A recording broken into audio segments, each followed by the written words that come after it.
اب جیسے جو وہ ہے صدارتی ریفرنس ہے ذوالفقار علی بھٹو صاحب کا، اب ذوالفقار علی بھٹو صاحب جو ہے تقریباً 11 سال بعد اب اس کی سماعت ہوگی 12 دسمبر. وہ تو 11 سال کے بعد بھی ہے کہ آصف علی زرداری صاحب جب صدر پاکستان تھے انہوں نے یہ ریفرنس بھیجا تھا سپریم کورٹ میں بالکل کہ بھئی ان کی جو سزا ہے بھٹو صاحب کی اس کو ریویو کیا جائے.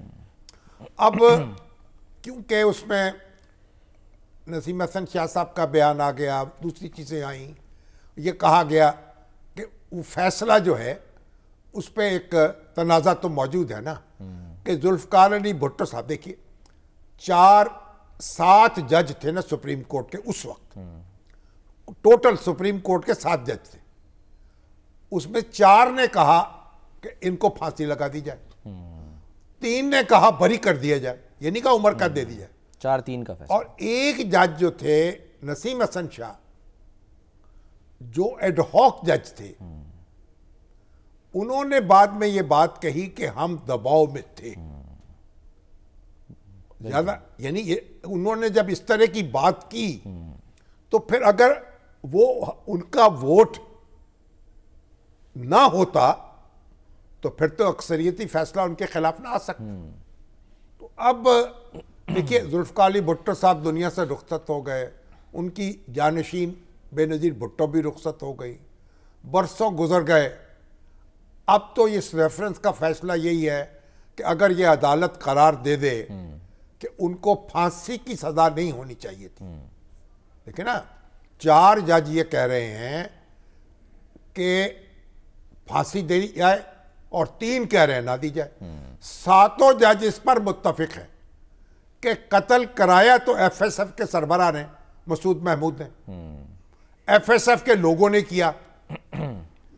اب 3 یہ کہتے ہیں کہ ان کی شہادت بھٹو سے نہیں ملتی، ان سے کڑی نہیں ملتی، اس لیے مسعود محمود تک بات ختم کر دیں گے.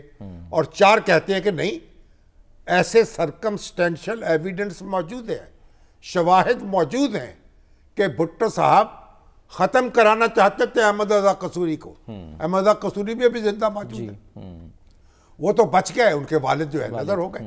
تو بہرحال اب یہ کہا جاتا ہے کہ یہ ابیٹمنٹ میں، یعنی بھٹو صاحب نے اپنے ہاتھ سے قتل تو نہیں کیا، بالکل، تو ابیٹمنٹ میں قید کی سزا ہوتی ہے، پھانسی کی سزا نہیں ہوتی، اعانت جرم جو ہوتا ہے، اعانت جرم. اب اس میں اب سپریم کورٹ کو یہ فیصلہ کرنا ہے کہ وہ فیصلہ جو تھا کیا وہ تجاوز تھا، اور اگر بھٹو صاحب جو ہیں ان کا نام جو ہے وہ تاریخ میں اجلا ہو جائے، یہی فائدہ ہوگا نا. ایسے تو پیپلز پارٹی تو خیر اب تو پیپلز پارٹی کے مخالف بھی، ان کے حامی بھی سبھی کہتے تو بھٹو صاحب کے اس جو پھانسی ہے اس کی سپورٹ نہیں کرتے. تو بھٹو صاحب جو ہیں وہ اجلے تو ہو چکے ہیں اس لحاظ سے کہ ان کی پھانسی جو ہے اس پر کنسنسس نہیں رہا. مخالف جو ہیں وہ بھی آپ کہتے ہیں کہ نہیں یہ پھانسی نہیں ہونی چاہیے تھی. صحیح. تو بہرحال لیکن جو ان کے نواسے ہماری تاریخ جو ہے اب اس طرح کے واقعات سے بھری پڑی ہے. بالکل. تو آپ نے نواز شریف صاحب کی سیاست کو پھانسی دینے کی کوشش کی، وہ تو نہیں دی جا سکی، اب وہ پھر میدان میں ہیں، لیکن صحبت سے تو گزرے نا، برسوں صحبت سے گزرے. وہ یہ کہتے ہیں نا کہ نقصان تو ملک کا ہو گیا نا ان کے. اب مقدمات جو ہیں، اب عمران خان صاحب ہیں اور مقدمات ہیں، اب وہ ان کو بھگت رہے ہیں، اور اب بھی وہ سیکھ رہے ہیں. آپ کو لگتا ہے کچھ سیکھ رہے ہیں خان صاحب ان مقدمات سے؟ پتہ نہیں ہم سیکھ رہے ہیں کہ نہیں سیکھ رہے، خان صاحب نے کیا سیکھنا ہے. خان صاحب اگر سیکھتے تو ایک کنسنسس پیدا کرتے اور یہ وکٹمائزیشن ختم کرتے تو یہ بہتر بات ہوتی، اہل سیاست مل کے بیٹھتے ایک دوسرے کے ساتھ. لیکن بہرحال اب جو بھی ہے ہمارا قانونی نظام، اس کی چھلنی سے گزرنا ہے. جب آپ پاکستان میں رہتے ہیں نا تو ہمارے مقدمے جو ہیں وہ تو امریکہ میں تو نہیں چلیں گے، بالکل، یا یہاں چین میں. سامنا کرنا ہے آپ نے. ہمیں تو ہی نہیں، جس ملک کی کرسی جو ہے وہ نصیب ہوتی ہے اس ملک کی جیل بھی نصیب ہوگی. بالکل ان کا سامنا کرنا پڑے گا. تو کاش ہم یہ بار بار اپنے ماضی کو نہ دہرائیں. ہم نے کتنے فیصلے ہمارے ایسے ہیں جن پر آج ہم مطمئن نہیں ہیں، کتنے عدالتی فیصلے ایسے ہیں، ایسا ہی ہے، کتنے انتظامی فیصلے ایسے ہیں، لیکن ان کو کتنے ہماری فوج کے فیصلے ایسے ہیں جن پر ہم مطمئن نہیں ہیں۔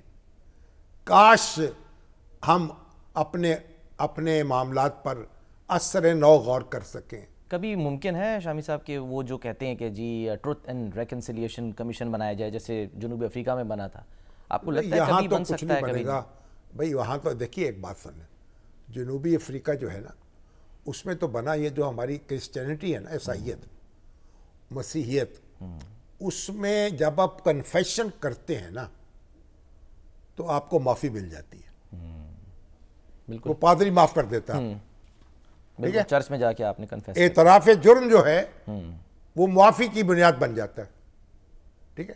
یہاں کرے گا؟ آپ کے یہاں کیا کرے گا؟ آپ کے یہاں تو کوئی اعتراف جرم کر لے تو آپ تو اس کی 7 نسلوں کو نہیں چھوڑیں گے۔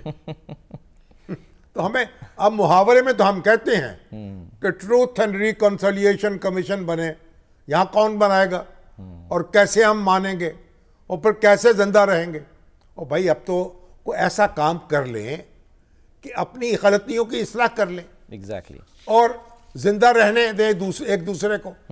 تو سیاستدان جب تک یہ سبق نہیں سیکھیں گے ہماری مشکلات کم نہیں ہوں گی۔